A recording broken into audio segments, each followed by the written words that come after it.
Light के introduction के बाद, लाइट के डुअल नेचर के बाद अब हम लाइट का इंट्रोडक्शन पढ़ रहे हैं कि लाइट के और क्या क्या पॉइंट्स हो सकते हैं, यहाँ से ऑब्जेक्टिव बन सकते हैं। लाइट का डुअल नेचर हमने पढ़ लिया। डुअल नेचर ऑफ लाइट क्या है? लाइट कभी कभी वेव की तरह बिहेव करती है और कभी कभी पार्टिकल की तरह बिहेव करती है। अब हम लाइट का इंट्रोडक्शन पढ़ रहे हैं जिसमें हमने लाइट में कुछ पॉइंट्स लिखे हुए हैं। तो पहला पॉइंट है light can be described. Light को डिस्क्राइब किया गया है इन टर्म ऑफ फोटोन। अब ये फोटोन क्या होता है? फोटोन किसको बोलते हैं हम? फोटोन हम बोलते हैं पैकेट ऑफ लाइट को। फोटोन किसको बोलते हैं हम? Packet of light. लाइट के पैकेट को हम फोटोन कहते हैं, है ना। फोटोन क्या? लाइट एकदम से नहीं आती, लाइट पैकेट्स के फॉर्म में आती है। उन पैकेट्स ऑफ लाइट को हम फोटोन कहते हैं। तो light packets of light is known as photon. तो light can be describe in term of streams. Streams मतलब फोटोन की बाढ़। फोटोन की बाढ़ आ जाती हो, जैसे जैसे मान लो ये रिफ्लेक्टिंग सरफेस है, यहाँ पर इंसिडेंट रे आ रही है, टकराकर रिफ्लेक्टेड रे वापस जा रही है। तो ये जो रे आ रही है ना, इसमें छोटे छोटे फोटोन्स आ रहे होंगे ऐसे ऐसे। तो एकदम से फोटोन्स की बाढ़ आती है जो हमें रेस के फॉर्म में दिखती है। जो ब्लैक कलर से बना रहा हूं मैं, ये क्या है? फोटोन है। तो लाइट क्या है?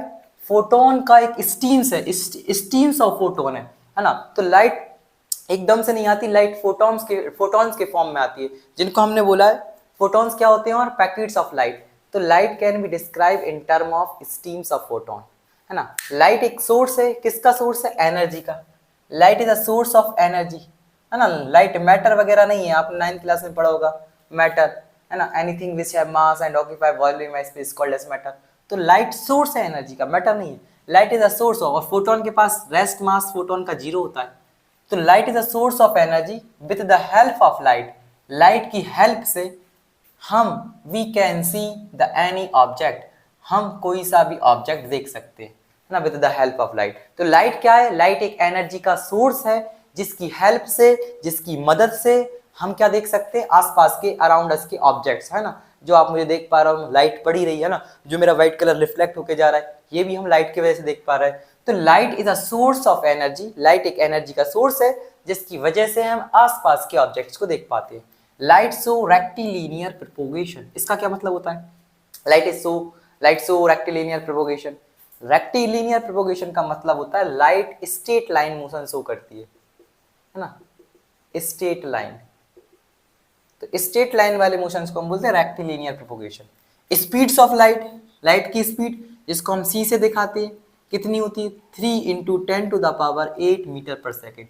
3 इंटू 10⁸ मीटर पर सेकेंड।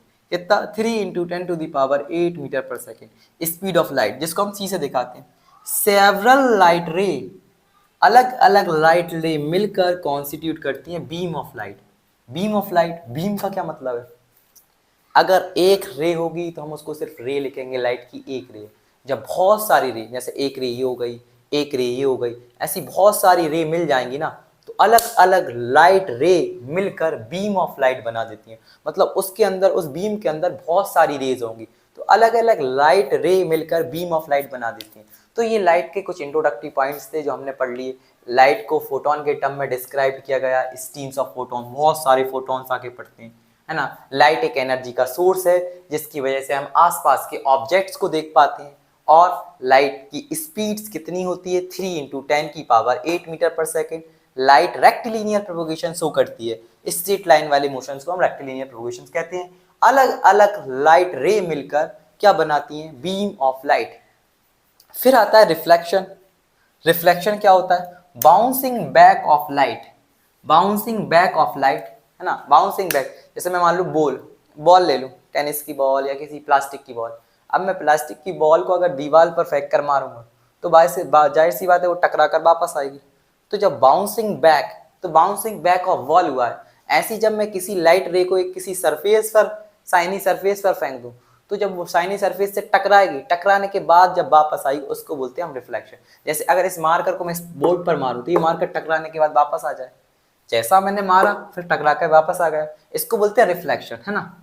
तो रिफ्लेक्शन क्या है? Bouncing back of light. लिखा हुआ है when the incident ray strike, strike का मतलब होता है टकराना। टकराए किस पर? मेटल सरफेस पर। जैसे मान लो ये हम मेटल सरफेस बना लेते, ये हमारी कोई सरफेस है, ये क्या है, सरफेस। अब ये जो रे आ रही है ये आकर टकरा गई, इसको बोल रहे हैं हम इंसिडियंट रे, IR। जब इंसिडियंट रे आकर टकरा कर वापस चली जाए, ये हो गई आपकी reflected ray. On the same plane reflected back on the same medium, जहां से जिस मीडियम से वो आई थी उसी मीडियम में वापस चली गई। मान लो ऊपर मीडियम कोई एयर है, तो जिस मीडियम से वो आई थी उसी मीडियम में टकरा कर जब वो वापस चली जाती है, इस चीज को हम बोलते हैं reflection, bouncing back of light, है ना, ए व्हेन द, है ना, bouncing back of the light. आगे देखो क्या लगेगा, when the incident ray strike, strike का मतलब होता है टकराना, ऑन द मेटल सरफेस, किसी मेटल सरफेस से इंसिडेंट रे टकरा रही, and reflected back on the same medium, और उसी मीडियम में वो वापस चले जाए। एयर से आई थी तो एयर में वापस चले गई, इसी को क्या कहते हैं, is called as reflection of light. ये लाइट का रिफ्लेक्शन है। तो 4 से 5 पॉइंट हमने पढ़ लिए लाइट के अंदर। लाइट को फोटोन के टर्म में डिस्क्राइब किया गया है। लाइट सोर्स ऑफ एनर्जी है। लाइट की स्पीड्स 3 × 10⁸ मीटर पर सेकेंड होती है। लाइट रेक्टिलिनियर प्रोपगेशन शो करती है। और लाइट जब टकरा कर किसी मेटल सरफेस से वापस जाती है, उसी फिनोमिनान को, उसी प्रोसेस को या प्रकाश की इस घटना को हम रिफ्लेक्शन कहते हैं। जब लाइट आए टकरा कर वापस चली जाए तो प्रकाश की इसी घटना को हम रिफ्लेक्शन कहते हैं। ये हमारा रिफ्लेक्शंस टॉपिक हो गया। अब हम पढ़ने वाले हैं laws of reflection. Laws of reflections में 2 लॉ हैं, फर्स्ट एंड सेकंड। पहले हम पहला पढ़ लेते हैं। 2 लॉ हैं, है ना। पहला लॉ क्या कहता है लॉज ऑफ रिफ्लेक्शन में, इफ द इंसिडियंट रे नॉर्मल, याद रखना नॉर्मल कोई रे नहीं होती, है ना। नॉर्मल हम परपेंडिकुलर ड्रॉ करते हैं, नॉर्मल कोई रे नहीं होती। इफ द इंसिडियंट रे, देखो पीछे लिखा रे, नॉर्मल के पीछे रे नहीं लिखा, नॉर्मल कोई रे नहीं होती। इफ द इंसिडियंट रे, normal and the reflected ray, कौन सी ray, reflected ray, all lie on same plane, ये तीनों की तीनों एक ही प्लेन में लाई करती हूँ, है ना। मान लो मैंने ये 2 प्लेन बना रखे हैं ना, ये जो आ रही है ये इंसिडियंट रे है, ये जो टकरा कर वापस जा रही है ये रिफ्लेक्टेड रे है, और नॉर्मल, ये तीनों एक ही प्लेन में है। अब प्लेन क्या होते हैं मैं आपको समझाता हूँ, प्लेन क्या होते हैं। जैसे मान लो प्लेन क्या होते हैं मैं आपको बता रहा हूँ, एक सेकेंड। जैसे मान लो अगर आप बोलो ये एक्स एक्सिस है, ये वाली लाइन इसको आप बोलते होगे एक्स एक्सिस, ये वाला एक्स और ये वाला वाई, ऐसे ही बोलते होगे आप वाई एक्सिस। तो मान लो ये हमारा एक्स प्लेन है, ये मेरा एक्स वाला प्लेन है और ये वाई वाला प्लेन है ना। ये वाला कौन सा प्लेन है, एक्स वाला, और ये वाला कौन सा प्लेन है, वाई वाला। यही तो है, ये वाला एक्स है और ये वाला वाई है। हमें क्या करना है, इंसिडियंट रे, नॉर्मल और रिफ्लेक्टेड को तीनों को एक ही प्लेन में रखना है। तो मान लेता हूं मैं ये मेरा एक्स वाला प्लेन है और ये वाला वाई वाला प्लेन है।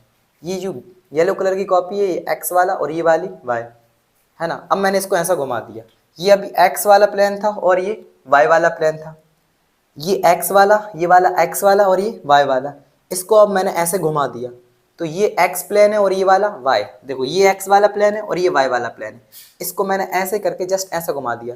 अब ये एक्स वाला प्लेन है और ये वाई वाला प्लेन है। अब मैं एक्स वाले प्लेन को हटा रहा हूँ, एक्स वाले प्लेन को हटा दिया, ये वाला प्लेन कौन सा है, वाई वाला।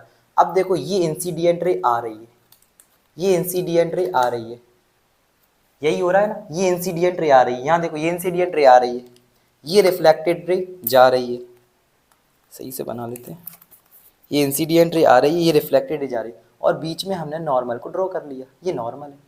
तो इंसिडियंट रे, नॉर्मल और रिफ्लेक्टेड रे कौन से प्लेन में, वाई प्लेन में, सेम प्लेन। हमने क्या वर्ड लिखा है, सेम प्लेन। सेम प्लेन का मतलब क्या, एक ही प्लेन में। इंसिडियंट रे, नॉर्मल और रिफ्लेक्टेड रे तीनों की तीनों एक ही प्लेन में है, इसको बोलते हैं हम पहला लॉ, है ना। अब यहां से कहीं मैंने एक्स प्लेन में गई क्या, यहां पे अगर मैं दूसरा प्लेन बना लूं तो ये मेरा एक्स प्लेन है, देखो ये एक्स प्लेन, ये वाला वाई प्लेन, ये कौन सा, ये एक्स प्लेन, ये Y plane, X plane and Y plane. ये मेरा एक्स वाला प्लेन है और ये वाई वाला प्लेन है। एक्स प्लेन, एक्स वाले प्लेन में कोई सी रे जा रही है, या रिफ्लेक्टेड या इंसिडियंट या नॉर्मल, कोई सी नहीं जा रही। तो इंसिडियंट रे, नॉर्मल और रिफ्लेक्टेड, इंसिडियंट रे, नॉर्मल और रिफ्लेक्टेड रे तीनों एक ही प्लेन में लाई करती हैं, ये लॉ 1 कहता है रिफ्लेक्शन का। दूसरा लो, अब बीच में ही देखो, है ना, इंसिडेंट रे नॉर्मल से जितना एंगल बनाएगी, इंसिडेंट रे नॉर्मल से जितना एंगल बनाएगी उसको बोलेंगे हम एंगल आई, और रिफ्लेक्टेड रे नॉर्मल से जितना एंगल बनाएगी उसको बोलेंगे हम एंगल आर। एंगल आई क्या है? Angle angle i angle of incidence. Angle r क्या है? Angle of reflection. तो सेकंड लॉ ये कहता है, सेकंड लॉ क्या कहता है? सेकंड लॉ ये कहता है एंगल आई बराबर, सेकंड लॉ क्या कहता है? सेकंड लॉ ये कहता है एंगल आई बराबर एंगल आर। जितना एंगल आई होगा उतना ही एंगल आर होगा।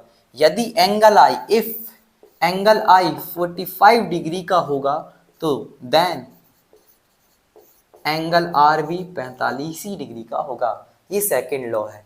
एंगल आई बराबर एंगल आर होता है, एंगल आई बराबर एंगल आर होता है, ये सेकंड लॉ है। फर्स्ट लॉ क्या कह रहा है? Incident ray, normal, reflected ray all lie on same plane, एक ही प्लेन में लाई करती है। प्लेन क्या? X axis, Y axis. ये वाई वाले प्लेन में ही है, जो मैंने अभी बनाया था ये तीनों के तीनों वाई वाले प्लेन में है, एक्स वाले प्लेन में कोई नहीं जा रही।